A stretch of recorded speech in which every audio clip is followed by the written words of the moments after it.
중국이 너무 크니까 중국을 견제하기 위해서는 미국이 옛날에 소련이라고 할 수 있는 러시아와 손을 잡는다. 이게 바로 이제 요즘에는 역 닉슨, 역 키신저 구도일 텐데, 이 구도가 과연 실현이 될까는 또 따져봐야 될 듯합니다.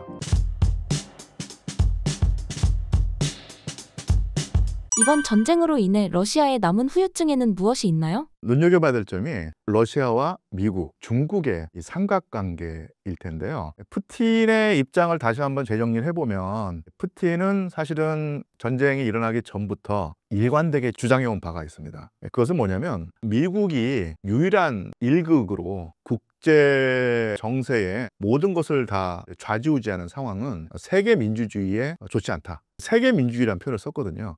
그러니까 푸틴이 민주주의라는 표현을 쓰니까 좀 안 어울릴지 모르겠지만, 푸틴이 말하는 세계 민주주의라는 것은 마찬가지인 거예요. 민주주의는 여러 개의 정치 세력이 서로 공존하거나 아니면 서로를 견제하거나 대립하면서 해야지 이게 올바른 길인데, 미국이 모든 것을 다 일방적으로 결정하고 있으니 이게 안 된다. 그래서 다극 체제로 가야 한다는 거였어요. 다극이 구체적으로 무엇이냐 할 때 해갈 수 있는 게 미국이 당연히 하나의 극일 것이고요. 그 다음에 중국, 인도, 러시아, 서유럽, 그 다음에 아프리카에서는 남아프리카 공화국, 중남미에서는 브라질 같은 나라가 되겠죠. 그래서 이렇게 여러 개의 극이 있어야 되고, 그 다음에 이 여러 개의 극이 어떤 경우에는 서로 의기투합하고, 어떤 경우에는 서로 대립하고, 어떤 경우는 서로 절충하면서 세계 문제를 해결해야지 된다, 이런 거였거든요. 그런데 이 바이든 행정부는 철저히 부정해 왔던 거예요. 그래서 미국의 일극체제를 계속 유지하겠다. 그래서 러시아가 거기에 도전하고 있으니 러시아를 주저앉히겠다.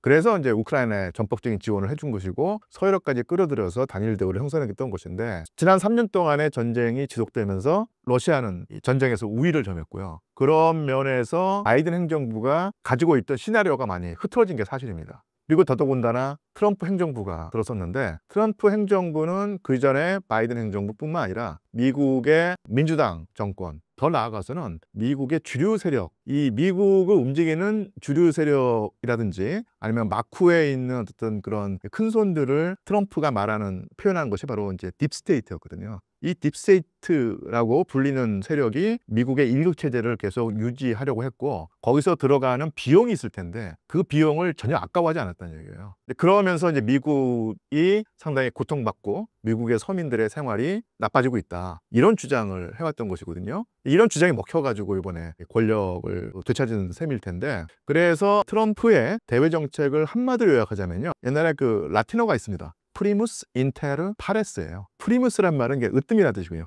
그 다음에 인테르란 말은 뭐 사이에서라는 뜻이고요. 파레스란 말은 동등자라는 얘기입니다. 그래서 미국이 일극 체제를 유지할 필요가 없다. 미국이 일극 체제를 유지하면서 오히려 엄청나게 큰 부담을 져서 미국이 지금 망가지고 있다. 내가 미국을 다시 위대하게 만들겠다라고 하면서 기존의 틀을 다 깨고 있는데요. 그래서 뭐냐면, 미국이 일극이 아니라 여러 개의 극의 하나가 돼도 무방하다는 거예요. 단 하나 트럼프가 바라는 것은 뭐냐면, 그래도 그 여러 개의 극이 있지만 그래도 그 중에서 가장 센 극은 역시 미국이어야 한다는 얘기죠. 미국만이 유일하게 하나의 극으로 존재하는 세상은 미국에 도움이 안 된다. 우리가 미국이 다극체제로 가는 것을 받아들일 때고, 그것이 하나의 추세고 거역할 수 없다. 또 그 다극체제를 우리가 받아들이는 게 오히려 미국에게 더 유리하고 유익한 것이다. 단 하나, 역시 미국은 위대하기 때문에 그 여러 개의 극 중에서 가장 으뜸가는 극이어야 된다, 이거거든요. 이런 점에서 트럼프의 입장과 푸틴의 입장이 서로 통하는 부분이 있기 때문에 지금 사이가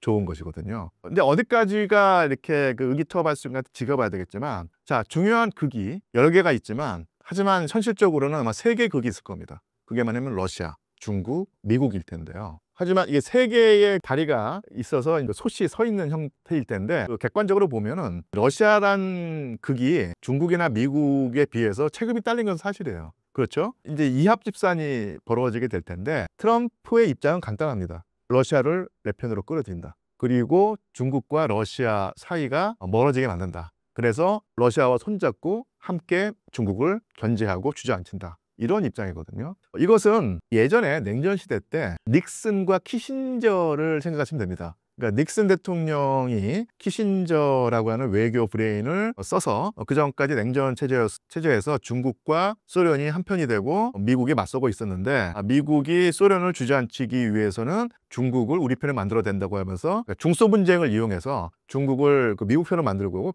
중국도 거기에 호응했던 것이거든요. 그게 20세기 후반의 모습이라고 하면은 이제는 역 키신저, 역 닉슨 구도죠. 중국이 너무 크니까 중국을 견제하기 위해서는 미국이 옛날에 소련이라고 할 수 있는 러시아와 손을 잡는다, 이렇게 되는 것이거든요. 이게 바로 이제 요즘에는 역 닉슨, 역 키신저 구도일 텐데, 이 구도가 과연 실현이 될까는 또 따져봐야 될 듯합니다. 최근에 서방의 저널리스트들이 푸틴의 외무부 장관이라든지 외교 브랜드에게 계속 질문을 했어요. 미국과 손잡고 중국을 압박할 의향이 있느냐. 원래부터 이제 중국과 러시아가 서로 제휴하는 관계였지만, 더더욱더 전쟁을 통해 3년 동안 전쟁을 통해서 더 중국과 러시아가 밀착을 했었죠. 그리고 푸틴 대통령이 2000년에 집권한 이후로 상당히 오랜 동안 시진핑의 집권 기간을 겹칩니다. 그 사이에 시진핑과 푸틴이 때로는 직접, 아니면 어떤 화상으로 정상회담을 한 것이 20차례 가까이 돼요. 그만큼 서로 유착관계, 밀착관계거든요. 그런 중국과 이제 거리를 두고 미국과 제휴할 수 있겠냐고 물어봤을 때, 공식적인 러시아 외교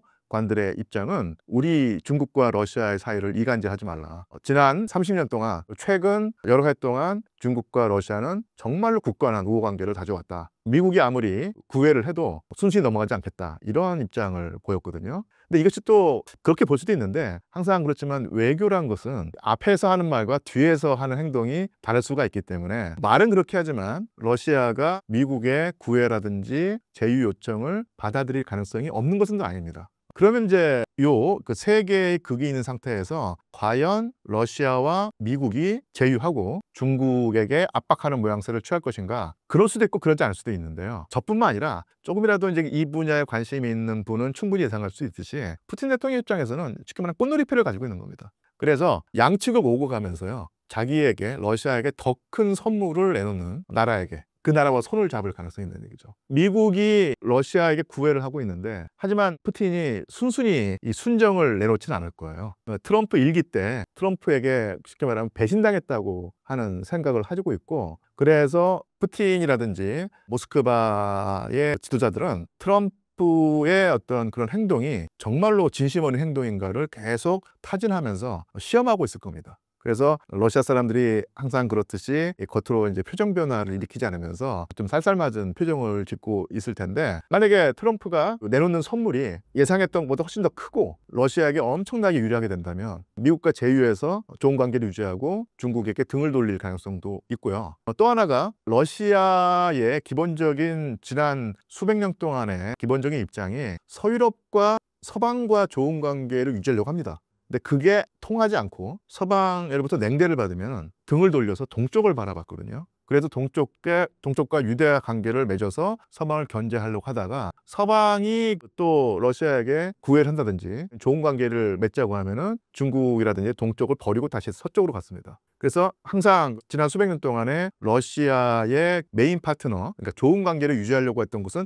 서방이었고, 동방에 있는 열강들은 하나의 보조적인 이용수단에 불과했는데, 그런 상황처럼 푸틴이 그래도 서방과 지금까지 대립해 왔지만 미국이라든지 이쪽이 아주 전향적인 자세를 보인다면 예전처럼 돌아갈 수도 있지 않을까, 이렇게 볼 수 있는데, 그럴 가능성이 있지만 또 한 번 살펴보면요, 그 사이 상당히 큰 변화가 일어났어요. 왜냐하면 왜 러시아가 동방보다는 서방을 더 중시했는가? 왜냐하면 세계 패권 지역이 바로 서방이었기 때문이죠. 근데 그 사이에 최근에 20, 30년 동안에 엄청나게 큰 변화가 일어나서 서방, 더 정확히 하면 서유럽의 어떤 패권은 점점점 축소됐고 흔들리고 있고요. 그 사이에 인도라든지 동아시아라든지 중국의 어떤 지분과 영향력이 어마어마하게 커졌습니다. 그래서 지금 푸틴이 최근 10년 동안 미국에 대항해서 중국과 맺은 어떤 이런 유대 관계가 일시적인 전술 정도의 차원이 아니라 이젠 대전략 차원에서 서방과는 이젠 거리를 두고 동방을 지향한다, 근본적인 변화라고 주장을 해왔거든요. 그게 맞다고 하면은 미국이 아무리 구애를 해도 중국과의 유대 관계를 깨트리지 않을 수가 있다는 얘기죠. 이런 양측의 견해를 우리가 생각해 볼 수 있고, 항상 그렇지만은 푸틴은 그 중간 어디쯤에 입장을 정하고요. 다시 한번 요약을 하자면은 아까 말씀드린 대로 중국이 더 큰 선물을 내놓으면은 중국과의 유대 관계를 계속 유지할 것이고, 미국이 정말로 큰 선물을 내놓는다면 못 이기는 채하고 그쪽과 밀착할 가능성이 있고요. 이렇게 되겠죠. 그런 의미에서 세계는 미국과 중국이라는 두 극의 어떤 대결로 흘러가지만, 그 둘을 견제할 수 있는, 내지는 그 둘 사이에서 균형추를 잡을 수 있는 나라가 이제 러시아가 될 것이고, 그런 의미에서 이 푸틴은 그 상황에 적응하면서 체급은 딸리지만 양편을 오고 가면서 러시아의 국익이랄까, 이것의 영향력을 극대화하려는 자세를 취할 수 있겠죠. 그래서 하여튼 이런 관점을 가지고 이 세 나라의 관계 설정을 보면 우리가 좀 더 많은 것을 알 수 있게 되겠고요. 예, 사실은 뭐 최근에 넷플릭스에서 삼체라고 하는 드라마가 나왔었죠. 원래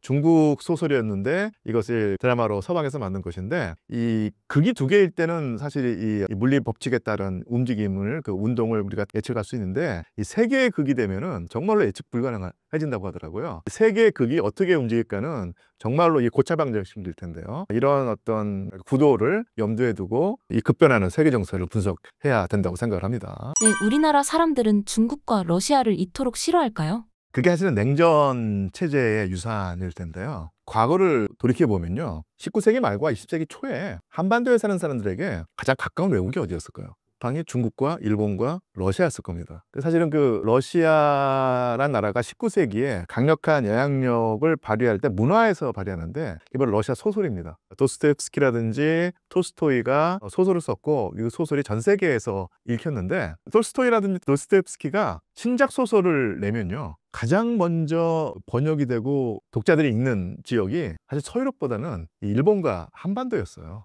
그래서 예를 들어서 톨스토이의 대표작이 바로 이제 부활이라고 하는 소설일 텐데, 그 부활에 가장 열광하고 가장 먼저 번역하고 즐겨 읽었던 나라가 바로 조선, 한국이었습니다. 그 정도로 러시아는 한국과 한반도가 가까운 나라였어요. 오히려 미국이란 나라는 저 태평양 멀리에 있는 그런 나라였던 얘기죠. 이제 그러다가 2차 세계대전이 끝나고 한반도가 독립을 하고, 그다음에 미국과 소련이 대립하면서 냉전이 벌어지게 되면서, 특히 우리 대한민국에서는 미국은 그야말로 외국하면 미국이 생각날 정도로 큰 어떤 대국으로 다가왔고, 반면에 이 한국전쟁을 거치면서 중국과 소련, 미 러시아는 우리 적성 국가가 됐던 얘기죠. 그 상태에서 반세기를 지나오다 보니까 이미지가 구성이 돼 있었던 겁니다. 그런데 또 하나 재밌는 건 뭐냐면, 1991년에 소비에트 연방이 해체되고 러시아 연방이라는 국가가 들어섰습니다. 러시아 연방은 공산주의 국가가 아니에요. 이 공산주의의 유산을 최대한 깨부수고 버리려고 하고, 오히려 러시아 제국의 유산을 물려받으려는 나라거든요. 그래서 사실은 이 공산주의 국가가 아니고요. 중국 같은 경우도 말로는 공산당이 집권하는 국가지만 가장 자본가의 이익이라든지 기업의 이익을 극대화하고, 이런 어떤 쉽게 말하면 공산주의인데 실제로 속 알맹이를 들여다보면 가장 자본주의적인 나라가 바로 중국이거든요. 물론 뭐 이 중국의 기업을 국가가 좌지우지하는 측면은 있지만 그래도 자본주의 국가입니다.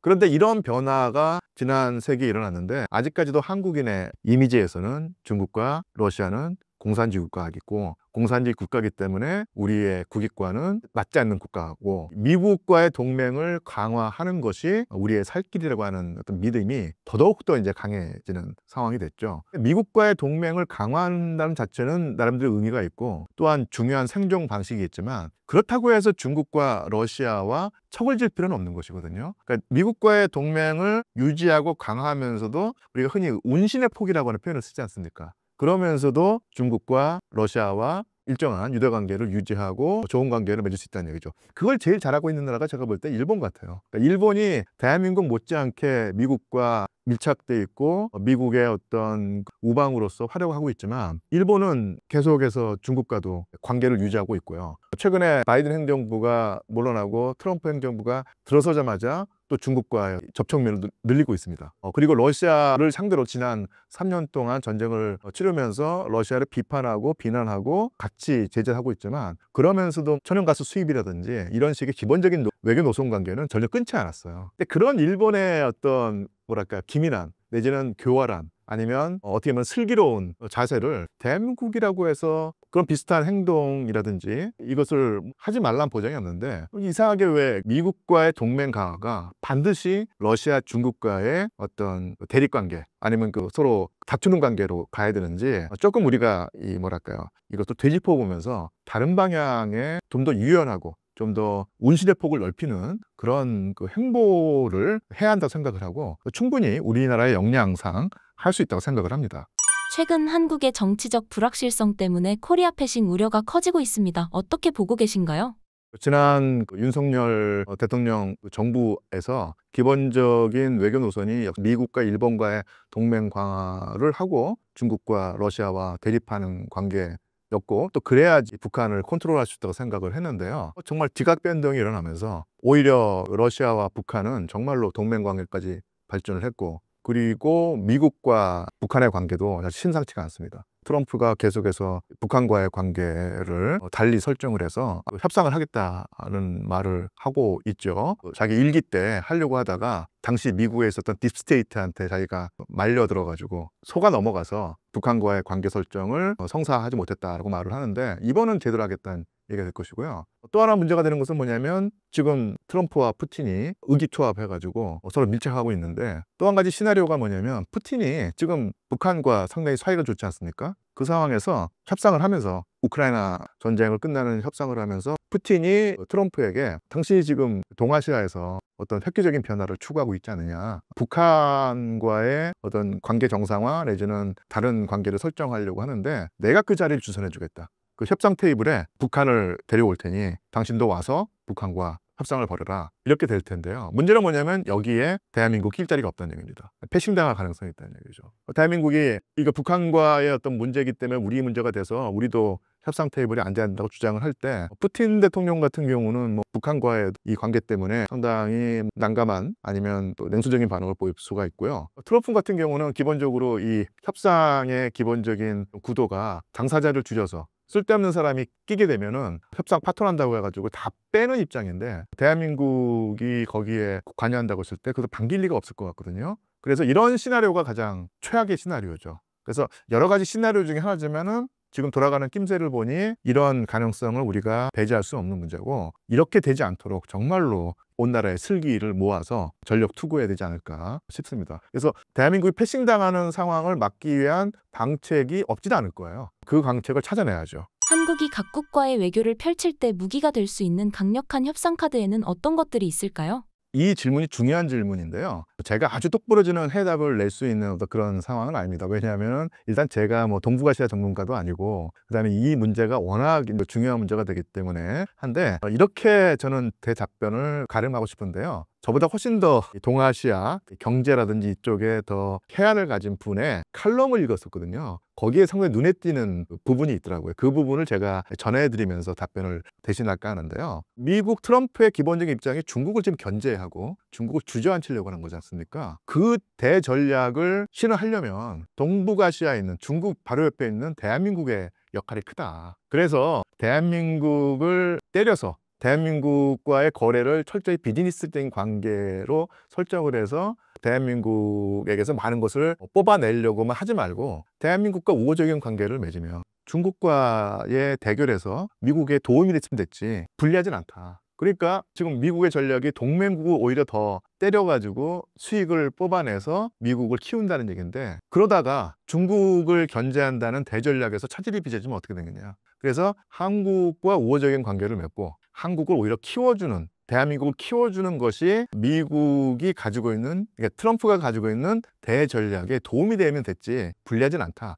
이런 부분을 계속 호소하고 어필하면서 하다 보면은 트럼프도 우리 대한민국을 대하는 어떤 전략을 조금 더 유연하게 가지지 않을까. 최근에 어떤 경제 전문가의 말씀을 들어봤더니 이런 식으로 가다 보면 트럼프가 가장 심하게 때릴 동맹국이 대한민국이라는 거예요. 대한민국이 일단 뜯어먹을 게 많이 있고요. 그 다음에 다른 나라들은 더 기민하게 움직여서 운신의 폭을 넓히고 있는데 철저하게 미국 일변도의 정책을 펴면서 미국이 아무리 때려도 저항 못할 나라가 바로 대한민국이라는 얘기죠. 그래서 가장 심하게 때릴 가능성이 있는데 그런 상황을 벗어나려고는 아까도 말한 제가 전해드린 그 전문가의 어떤 분석, 미국 트럼프가 중국을 견제하려고 할 때 대한민국이 도움이 될 수 있으니 대한민국을 너무 심하게 다루면 안 된다. 오히려 더 대한민국에게 우호적인 자세, 전향적인 자세를 취해야지 중국을 견제할 수 있다. 이렇게 설득을 하면 활로가 뚫리지 않을까 이런 생각을 했는데요. 그런 분석이 저는 상당히 통찰력 있는 견해라고 생각을 합니다.